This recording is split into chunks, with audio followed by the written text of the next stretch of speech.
শরতের জবা আমার অজাগতিক ছায়া বইটার একটা গল্প। অজাগতিক ছায়া বইটা বের হয়েছিল 2022-2023-এ অমরকোষে বইমেলায় তাম্রলিপি ব্যানার থেকে। যেহেতু 2022-এ কোভিড ছিল, খুব রেস্ট্রিক্টেড ছিল বইমেলা, সে কারণে আবার 2023-এ অরিজিনাল এডিশন আবার রিপাবলিশড হয়।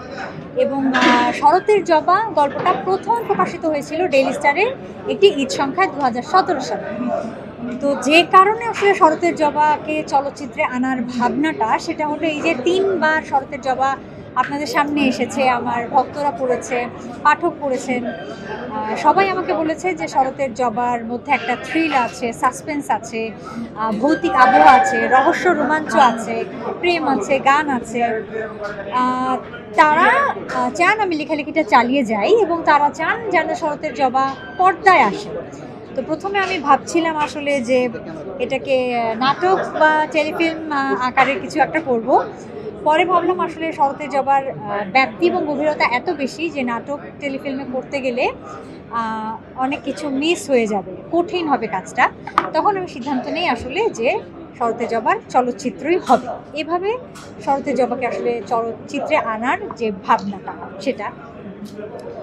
নির্মাণের কথা বলবো যে আমি as a matter of fact আমি আসলে দু একজনের সঙ্গে আগে কথা বলেছিলাম পরিচালনার জন্য শরতের জবার, কিন্তু আমার মনে হচ্ছিল যে কোনোভাবে আমার যে চিত্রনাট্য বা আমার যে মূল ভাবনা, সেখান থেকে আমরা সরে যাচ্ছি। আসলে আমি যা দেখাতে চাই সেটা হচ্ছে না।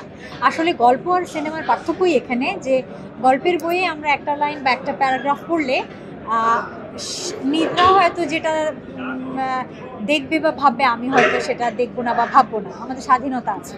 কিন্তু ফিল্মের সীমাবদ্ধতা এখানেই বা মজাটা এখানেই যে ফিল্মে যেটা দেখানো হবে সেটাই আমরা সবাই দেখবো একসাথে। হয়তো ইনার মিনিংটা নিদ্রা একভাবে নেবে, আমি একভাবে নেব, এটা আমাদের স্বাধীনতা।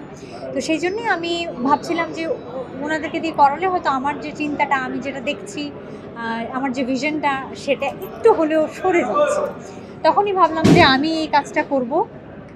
আমার সঙ্গে উপদেষ্টা পরিচালক হিসেবে সুমন ধর ছিল, ডিওপি খায়ের খন্দকার ছিল, এবং পিউয়ের কথা বলতেই হয়, কস্টিউম ডিজাইনার। এরা তিনজন আমাকে ভীষণভাবে সাহায্য করেছে, না হলে কঠিন হয়ে যেত কাজটা। কারণ আমি 6 বছর পর অভিনয় করেছি। অভিনয়েরও একটা আনন্দ মিশ্রিত চাপ বা ভয় ছিল যে এতদিন পর কাজ করছি, হ্যাঁ করতে পারবো কিনা। তো আমি আসলে 2-3 ঘন্টা করে ঘুমিয়েছি, সত্যি কথা।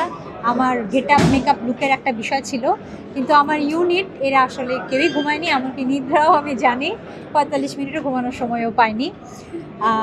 এই তো এইভাবেই। আর প্রযোজনা আমার অনেক দিনেরই ইচ্ছা ছিল আমি প্রযোজনা করব, বাট আমি যে একেবারে ফিল্মে চলে আসবো প্রযোজনা করতে, এটা আমিও নিজেও জানতাম না। বাট যেহেতু আমার একটা শখের, স্বপ্নের এবং কষ্টের কাজ শরতের জবা, সে কারণে আমি প্রযোজনা করেছি আমার প্রোডাকশন হাউস পহরডাঙ্গা পিকচার্স থেকে।